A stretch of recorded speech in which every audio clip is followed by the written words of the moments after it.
Raging Bender, a nod to the 1980 film Raging Bull starring Robert De Niro. You never got me down, man. Aired on February 27, 2000, this episode showcases Bender's foray into the world of professional wrestling, where his bout with fame and identity take center stage. Woohoo! I'm popular! Keep a vigilant eye out for those pesky brain slugs as we cover the multiple new voice credits, background details, and funny moments that will go into the vote at the end of the video. I'm almost positive you did. Now, Let's commence preparations for rumbling! welcome to the Hip Joint, where Futurama fans get in free. Our opening subtitle says, nominated for 3 Glimmies, referencing the 3 Emmy nominations Futurama had received up to that point. Rock and roll! And though the Hip Joint may never be nominated for a Streamy Award, it would be much appreciated if you'd leave a like on this video. 1935's Hollywood Capers is our opening cartoon. The episode opens with, Good news, everyone! as the professor builds on his technology from I Second That Emotion to teach the toaster how to love. That I always got a Brave Little Toaster vibe from. Hermes returns from vacation with a brain slug, Hermes has all the fun. like the one he had in Ahead in the Polls. And to avoid becoming assimilated, everyone ditches him to go see a movie. On the marquee, we see the films It Came from Planet Earth, the same movie we saw in Fear of a Bot Planet. Perhaps even our movie theaters. God help us! Shaft on Africon 9, likely a reference to Shaft from 1971, and When a Man Loves a Smizmar, which we won't learn the meaning of for 2 more seasons. On the posters, we see Galaxy Wars, a Star Wars reference this time instead of Star Trek. I'm not in the mood for a historical documentary. A foreign film, I hate subtitles. Planet of the Clams, a reference to the Planet of the Apes movies, but it's Bender's pick of All My Circuits the movie that is the winner. Good point, Bender. And it's here we get our first voice credit in this pimply robot. For only 25 cents less, you can get a super small. Glagnar's Human Rhymes brings us This week in the universe. We get another reference to Mystery Science Theater 3000 as Crow T Robot is seen shushing Fry. Real futuristic. Shh! Don't talk during the movie. And the newly crowned Miss Universe is seen supporting the troops. Fighting to wipe out the human race. Go get 'em, boys! The opening title sequence of All My Circuits the movie is taken from James Bond's The Spy Who Loved Me. During the movie, Bender ends up royally pissing off the guy in front of him. Who threw that? That's it. Sir, I challenge you to fisticuffs. That this guy immediately ditches for his laser eyes. Chaos ensues, and Hattie McDougal drops this line. Let's all go to the lobby! Let's all go to the lobby! After Bender wins the fight, we learn that this robot was the Masked Unit, the star of robot wrestling. Go masked unit! Bender's TKO victory catches everybody's attention, including the owner of Ultimate Robot Fighting League, I'm a connoisseur at jerks who pick fights in movie theaters. offering Bender a chance to come and fight for him. He also steals the Masked Unit's lady, known only as Flabby. My hero.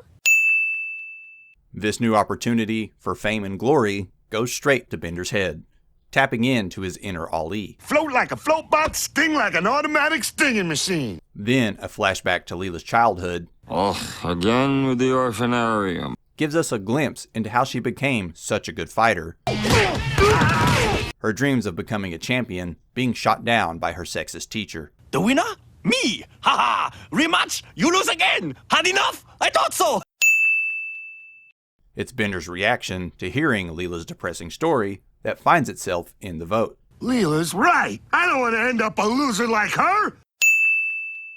But an odd moment during Bender's training is when he tries to perform this wheel kick, only to end up wrapping his leg around his throat and inexplicably choking himself. In his inaugural bout against the Clear Cutter, Hi, boss. Yeah, dude.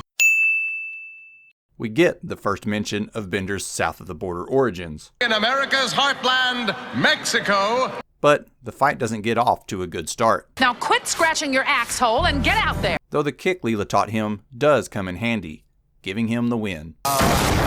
After the fight, he learns of wrestling's fixed nature. You mean I'm not a great fighter? But that doesn't seem to bother him, as his desire for fame and notoriety allows him to look past that fact and focus on what matters most to him. Woohoo! I'm popular! He then racks up 3 more wins against Billionaire Bot, the Foreigner, I have my own customs! Look at my crazy passport!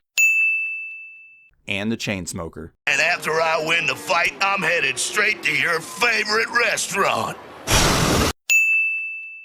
This newly found popularity really goes to his head as he comes to training donning a new fur coat and some new floozies.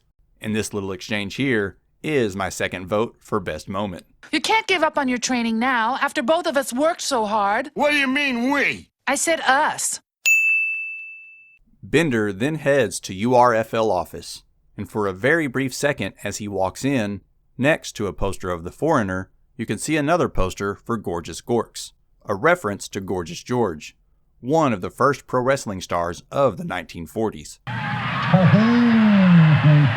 But Bender's fame and sale of his Bender bath soaps are on the decline. Those morons, I said teaberry, not sandalwood! So it's time for Bender to lose, and in a humiliating fashion. Not only dressed in a pink tutu, but also getting beaten to death by this monstrosity. I am Destructor! The last 2 voice credits of the episode go to Rich Little, who voices himself impersonating Howard Cosell, Here at ringside with George Foreman. and George Foreman being voiced by John DiMaggio. My memory's not what it used to be, but I think the entire Earth was destroyed. As they call Bender's fight against Destructor. And my last moment for the episode's vote goes to Bender kicking off Hermes' brain slug, granting him a sweet, albeit brief, moment of freedom. Hey, yeah! Thank God I'm free of that nightmare! Sorry, buddy. Here you go. Thank you. It was cold down there on the floor. The fight is very one-sided. But Bender activates Bendering time. It's Bendering time! It's clobbering time! After Leela discovers that Destructor is being Hugh Jackman in Real Steel controlled by Fnog. I mean, cheating in a fake fight. That's low. So now it's time for Leela to right a wrong inflicted on her all those years ago and defeat her old master. See, you thought this episode was about Bender's fight with Fame and Honor. My honor. But really, it was all about Leela and her petty desire to Beat up someone who hurt my feelings in high school. 2 final notes. It seems that most heads in jars crave that sweet release of death. As a head without a body, I envy the dead. No argument here. And not too surprisingly, Fry's brain can't support a brain slug. Poor little guy starved to death. The episode ends with Mr. Little dropping this very confusing line. That he did surely not. What? In the end, Bender's short time as a wrestler I'm the greatest! showcases his insatiable thirst for fame and glory. Call a soft news journalist! From the glitz and glamour of the ring to being humbled flat. Oh! Bender is always going to Bender, Who threw that? as he continues looking for a new obsession to attach himself to, or just trying to understand more about who he is and what his place is in the world. This ought to liven up my endless tragic voyage. Given the chance to be rich and popular, there's no limit to what Bender will do to achieve it. You can't count on God for Jack. And speaking of popular, it's time to vote for the best moment of the episode. And stop calling me! Is it going to be Bender not wanting to end up like Leela? I lost my chance to be a champion. I won't let you throw away yours. Leela's right. I don't want to end up a loser like her. Leela and Bender's miscommunication. Bender, you're 3 hours late. You can't give up on your training now after both of us worked so hard. What do you mean, we? I said us. Or Hermes almost being freed of his nightmare. Large kickle, hold a tickle. Hey, yeah! Thank God I'm free of that nightmare! Sorry, buddy. Here you go. Thank you. It was cold down there on the floor. Get your vote in now or comment your favorite moment down below. Like and subscribe, and keep an eye out for the next video for a Bicyclops Built for Two. The corner! Why didn't I think of that?